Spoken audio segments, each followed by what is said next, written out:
Any moment now, we'll see the president alongside the Louisiana governor and the chairman of Hyundai announcing what's expected to be a $20 billion investment in the U.S. $5 billion of that will be used to build a steel mill in Louisiana. Now, it is worth noting that plans for this mill predate the Trump administration. The company was discussing it in early January before he was in office, but it is still the latest company to head to the White House under this administration to announce a multi-billion-dollar investment. And it also comes just after the White House announced on Friday that the UAE would be announcing $1.4 trillion over a decade in the U.S. in areas that include AI infrastructure and energy. But there is this split screen at the same time going on with the tariffs today. There were reports over the weekend that Trump would be narrowing his scope next week and proceeding only with those reciprocal tariffs on some countries, rather than, in addition to that, the blanket tariffs on things like cars and pharmaceuticals. But first, then, a White House official today denied that reporting to me, saying that no decisions had been made.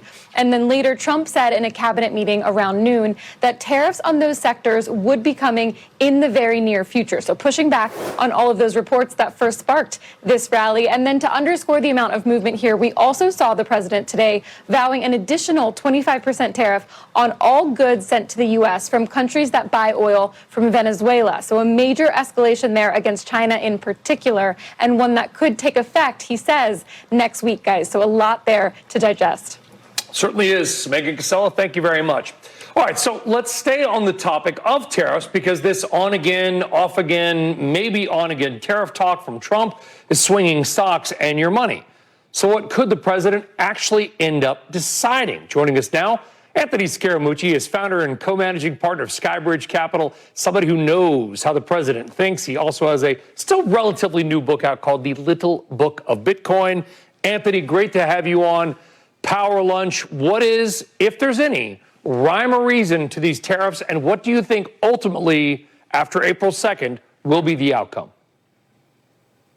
Well, it's not necessarily important what I think. I think the market thinks a certain thing, and let's just explain that briefly. I think the market's made a decision that the president has pushed that lever very hard and will retract to something more marginal, which will be beneficial to everybody. I mean, ideally, as an example, in Canada, I think there are some things the administration would like to change on the USMCA deal. And so hopefully there's some hope there that they scale back or tailor back those tariffs and just tweak the USMCA deal.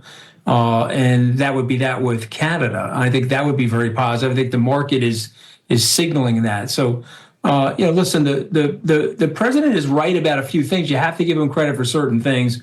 We want the flow of fentanyl to stop in the United States. We certainly want to stop some of the political things that are going on in Venezuela. And so it's a bludgeoning instrument. I'm not in love with the on again, off again strategy. But if he does get to a conclusion, it's sometime in the middle of the second quarter that's favorable for everybody, the market will lift from here, and it'll be a pretty nice bull run for 2025. My source is telling me that the tariff on Venezuelan oil buyers could actually be good news for Canada, because their type of oil in Venezuela actually competes with Canadian oil. So this could actually be some kind of an olive branch to Canada. Again, we will wait and see. But to your point, Anthony, letting the markets speak for themselves. That's what we do. We look at the data and say, here's the story. The markets today are pretty optimistic, it seems, about outcomes. Are you? I think so. I think, Kevin Hassard, sort of tipped people off last week. Let's wait and see till April 2nd. I think the administration is trying to create some space here to land these things. Let's call it a soft landing on tariffs that achieve some of the administration's goals while not overly upsetting the market. Remember, I don't think the president wants to ruin the automobile industry in the United States. You're talking about $12,000 to $15,000 per U.S. car if those aluminum tariffs go through in Canada. So it just doesn't strike me that would be in his interest. Particularly, a lot of those people voted for him. Some of those unions, frankly, went out and endorsed him. So, my guess is they're going to intersect this, guys, between some tariffing, some worker protection for the United States, possibly an improvement for America on the USMCA deal. And I think the market's sensing that right now, and the market likes it. Yeah, and I like that phrase, the soft landing on tariffs. But I was going to ask also if that means the kind of flip side is, okay, on the one hand, we think they're going to work it all out. It's going to be kind of a win-win. On the other hand, it just means we have longer to talk about it. You know what I mean? Right.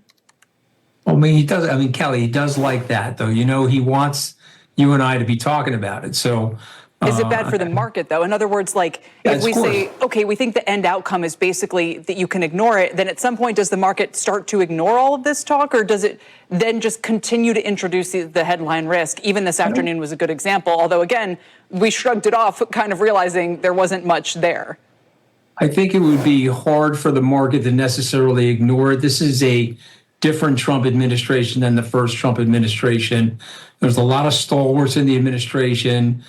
Sort of what I would have called the establishment Republicans are not in the cabinet, with the exception of Marco Rubio, and so they're with the president in terms of the ideology. So I think the market shrugging it off would be a mistake, because some of this stuff could land. And so, but I do think one thing that is held fast for President Trump in all his time in politics is the stock market being a barometer reading. He's often said that that's a better poll data for him, the performance of U.S. stocks relative to everything else that he would look at from a metric basis. So, the market's signaling less tariffs, better for the market, better for the economy, better for U.S. autos, and I think long-term, Kelly, better for jobs.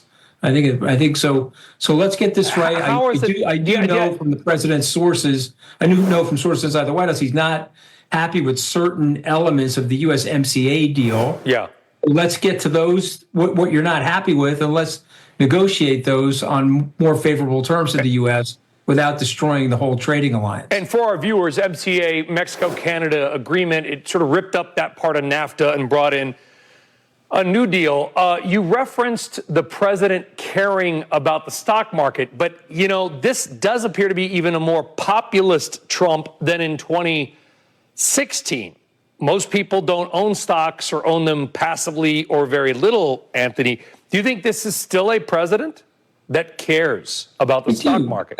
I do. You can't take away from him his business acumen. You can't take away from him knowing that the stock market and consumer confidence are conjoined, and there's a positive flywheel between the stock market, consumer confidence, and job growth, long-term job growth. If you looked at those confidence numbers when he was zigging and zagging with the tariffs, Brian, those aren't great numbers. And I'm not saying that we would get a recession. I think it would be too early to call something like that. But, what do markets like? They want predictability. They want clarity. If he were to declare victory in these trade situations and said, okay, that's it for now on the trade situation, let me focus on the Ukrainian war, I think that would be really good for the market. So yeah, I think it's all tied together. I understand what you're saying, that lower middle income people don't necessarily own the market, but they are still tied to it in terms of consumer confidence and spending allocation and job creation. I don't know how much you're doing day to day, Anthony, but given the exposure you have to crypto, and look, it went up and then now it's kind of consolidated somewhat. Are there any opportunities there that you think are interesting right now, or in the markets more broadly? Well, listen, we own a lot of Bitcoin, Kelly. I've been very open with people about that. We do own Solana. We have some other tokens like Avalanche that we believe in. We have a position in something called TON, which is the Telegram token, which we think is actually going to do very well.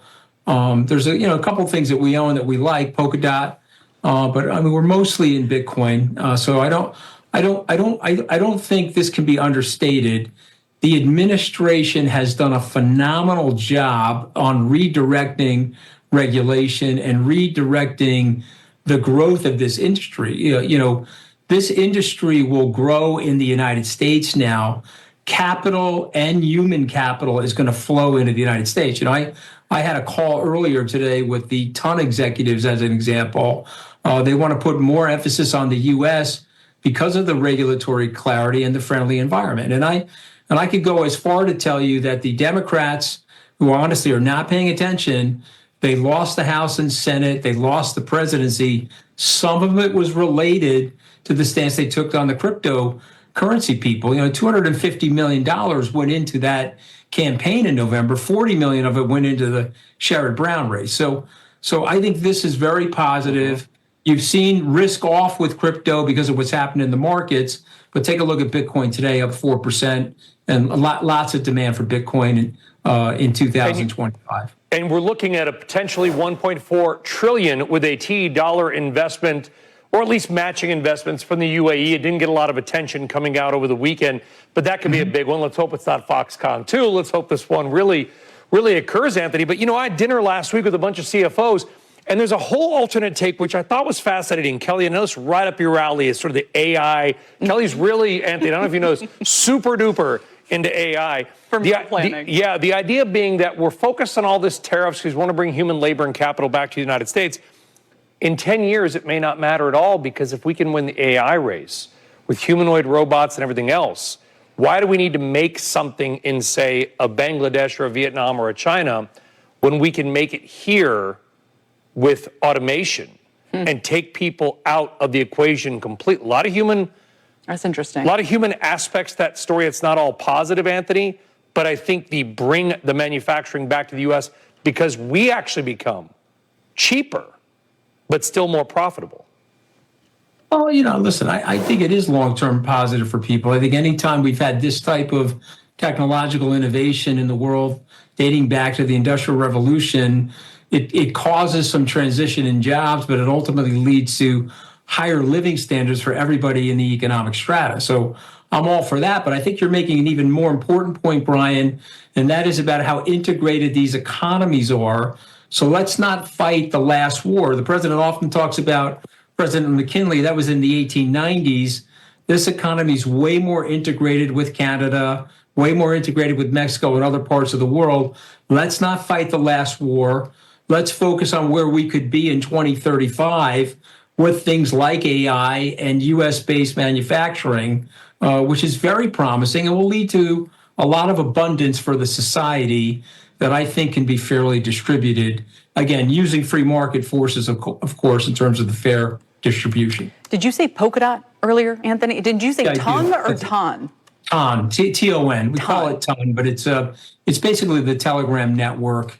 It's got over 1 billion users on it now, and they're ramping up their U.S. presence, and we own that token at Polkadot. I'm just mentioning the ones that we own, just so you know, we own Bitcoin, but we own a few of these others, including Solana, Avalanche, Polkadot, and Ton. No, I appreciate it. I'm always, I think I've caught up, and then it gets away from me again. Anthony, thanks for joining us. Appreciate your time.